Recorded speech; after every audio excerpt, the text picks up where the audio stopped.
Hello students, welcome to my channel Sunshine Math Classes. In this video we solve the question number 3 of exercise 3.2.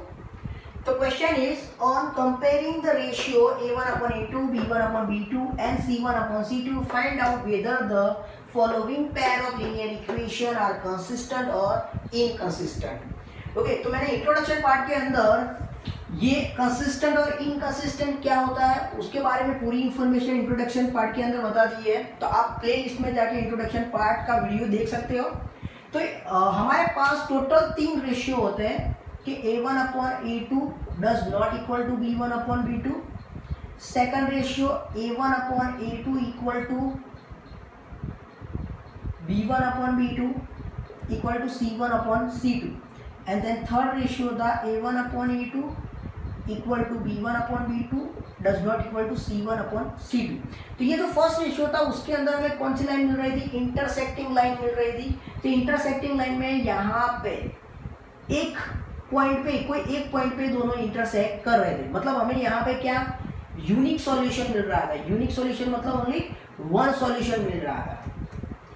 ये जो था उसके अंदर line कैसे मिल रही थी? कोइंसाइड, मतलब ये लाइन थी और दूसरी लाइन भी उसके ऊपर ही मिल रही थी, कोइंसाइड मिल रही थी। मतलब हमें यहाँ पे इनफाइनाइटली सॉल्यूशन मिल रहे थे। यहाँ पे कौन सा सॉल्यूशन मिल रहे थे? इनफाइनाइटली सॉल्यूशन मिल रहे थे।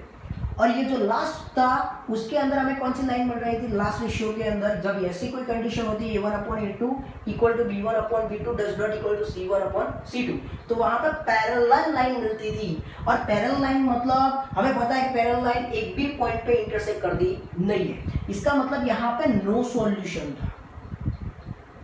तो इसका मतलब ये हुआ कि यहाँ पे ये रेशियो के अंदर और ये रेशियो के अंदर सॉल्यूशन मिल रहा है। तो जब भी ये फर्स्ट और सेकंड कंडीशन आती है तो वहां पे हम ऐसा बोल सकते हैं कि ये क्या है? कंसिस्टेंट है। ओके, लेकिन जो लास्ट कंडीशन है उसके अंदर एक भी सॉल्यूशन नहीं मिल रहा है, इसका मतलब इसको क्या मानेंगे? इनकंसिस्टेंट। तो हमें ये जो मैंने बताया हुआ उसके ऊपर से ही हमें क्या करना है? इसका आंसर फाइंड आउट करना है। सपोज हम फर्स्ट क्वेश्चन ले लेते हैं कि फर्स्ट क्वेश्चन में क्या होगा। फर्स्ट क्वेश्चन, तो यहाँ पे रेशियो चेक करेंगे कि a1 अपॉन a2 मतलब 3 अपॉन 2 और b1 अपॉन b2 मीन्स यहाँ क्या हो जाएगा? सपोज यहाँ पे मैं लिखता हूँ a1 upon a2 means 3 upon 2। Second क्या है? b1 upon b2 means 2 upon -3। Okay, इसका मतलब ये तो दोनों पहले से ही इक्वल नहीं आ रहा है। इसका मतलब कौन सा रेशियो मिला हमें? वह a1 upon a2 does not equal to b1 upon b2। मतलब ये कौन सा रेशियो आ रहा है? फर्स्ट रेशियो आ रहा है जिसके अंदर हमें क्या इंटरसेक्टिंग लाइन मिलेगी, यूनिक सॉल्यूशन मिलेगा। इसका मतलब इसको क्या मानेंगे? तो यहाँ पे लिख देंगे कि we get unique solution. Okay, therefore it's consistent. इसको हम क्या मानेंगे? कंसिस्टेंट। क्यों? हमें यूनिक सॉल्यूशन मिल रहा है इसलिए हम इसको क्या मानेंगे? कंसिस्टेंट। देन सेकंड के अंदर क्या है? a1 upon a2। a1 upon a2 means 2 upon 4। यहाँ पे आया a1 और ये हो गया हमारा a2, तो 2 अपॉन 4 मीन्स 2 2 जा 4, 1 अपॉन 2। b1 अपॉन b2, तो b1 अपॉन b2 क्या होगा? -3 अपॉन -6, तो -3 अपॉन -6, तो माइनस माइनस प्लस हो गया। 3 2 जा 6 means 1 upon 2। And then c1 upon c2, तो यहाँ पे क्या हो जाएगा? अब c1 अपॉन c2 करना है, मतलब यहाँ पे ये वैल्यू इक्वल टू के इस साइड पे। तो हमारा जो जनरल फॉर्म है वो इस तरह से है कि भाई a1x b1y plus c1 is equal to 0 और a2x plus b2y plus c2 is equal to 0। मतलब यहाँ पे c1 की वैल्यू इक्वल टू के इस साइड पे लाएंगे तो क्या हो जाएगा? माइनस, तो -8, और ये भी हम वैल्यू यहाँ पे इस साइड पे लाएंगे तो क्या हो जाएगा? -9। मतलब माइनस माइनस प्लस हो गया और इसका कोई कट ऑफ होगा नहीं, इसलिए c1 अपॉन c2 क्या हो जाएगा? 8 अपॉन नहीं, तो हमारा क्या रेशियो क्या मिल रहा है, A1/A2 मिला, ये 1/2 है, ये भी 1/2 है, मतलब B1/B2 इक्वल हो जाएगा। लेकिन यहाँ पे ध्यान से देखो 8/9 आ रहा है, इसका मतलब ये इक्वल होगा नहीं, does not equal to C1/C2। तो ये कौन सी कंडीशन आ रही है, ये कंडीशन आ रही है। तो यहाँ पे क्या है, नो सॉल्यूशन।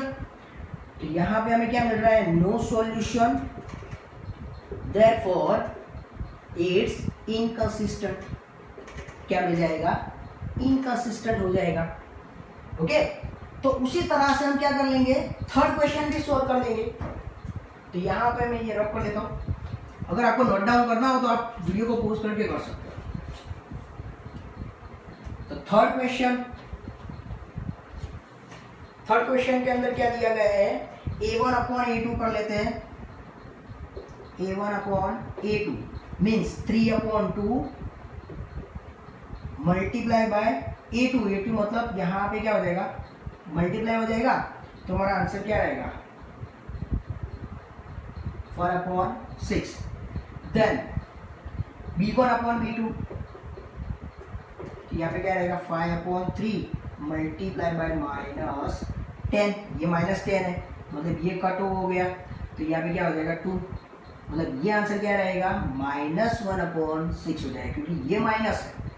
ओके, और अब ध्यान से देखो यहाँ पे तो ये प्लस में आ रहा है, ये माइनस में आ रहा है, तो पहले से ही बता रहा है कि ये तो दोनों इक्वल है ही नहीं, does not equal to B1/B2। तो हमें लास्ट रेशियो देखने की जरूरत भी नहीं है, क्योंकि पहला ही दो रेशियो में पता चल रहा है कि ये दोनों रेशियो इक्वल नहीं है। तो हम क्या लिख सकते हैं, we get the unique solution, क्योंकि ये हमारा फर्स्ट रेशियो है और यहाँ पे इंटरसेक्टिंग लाइन मिलेगी, तो कैसा सॉल्यूशन मिलेगा, यूनिक सॉल्यूशन मिलेगा। तो हम कह पाएंगे कि ये कैसा है, कंसिस्टेंट है। ओके, तो ये हमारा क्या हो गया, थर्ड क्वेश्चन हो गया। उसी तरह से हम फोर्थ कर लेंगे। तो A1/A2 उसमें क्या है, 5/-10,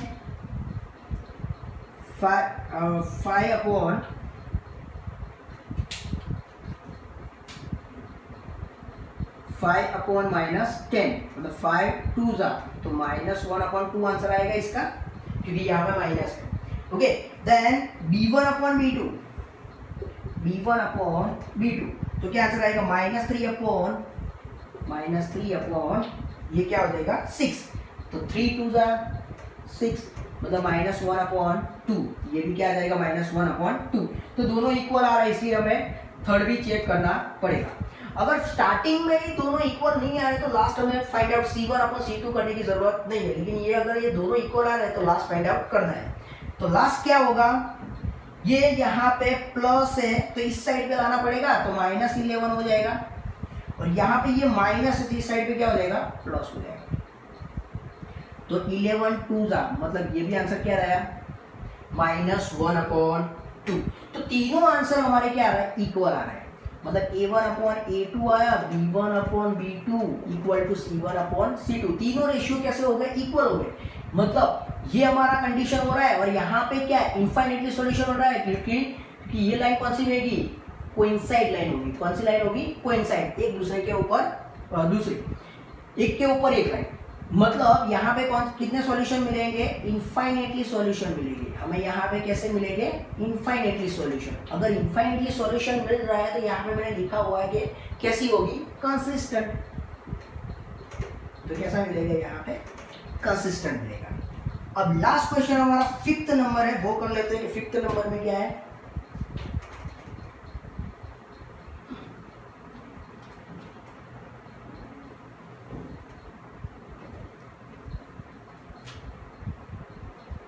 A1/A2, तो A1/A2 मतलब 4/3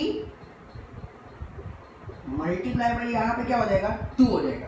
ओके, क्योंकि ये क्या है, A2, तो A2 यहाँ पे क्या, अगर ये समझ में आया तो अच्छी तरह समझ लो कि A1 की वैल्यू कितनी है, A1 की वैल्यू हमारी कितनी है, 4/3 है, और हमारे यहाँ पे डिनोमिनेटर में कितना है, A2 है।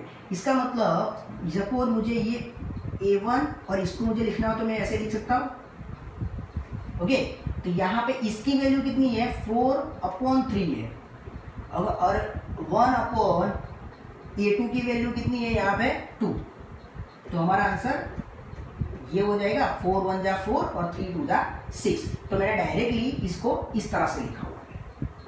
ओके, तो यहाँ पे क्या हो जाएगा 2 2 जा 4, ये कट हो गया। तो यहाँ पे क्या रहेगा 2/3। उसी तरह से b1/b2, तो b1/b2 मीन्स 2/3। तो ये भी हमारा इक्वल हो रहा है। और c1/c2 चेक कर लेते हैं, तो ये इक्वल टू के इस साइड में, तो यहाँ पे लाना पड़ेगा तो -8 हो जाएगा। और ये भी इक्वल टू के इस साइड में, तो क्या हो जाएगा -12।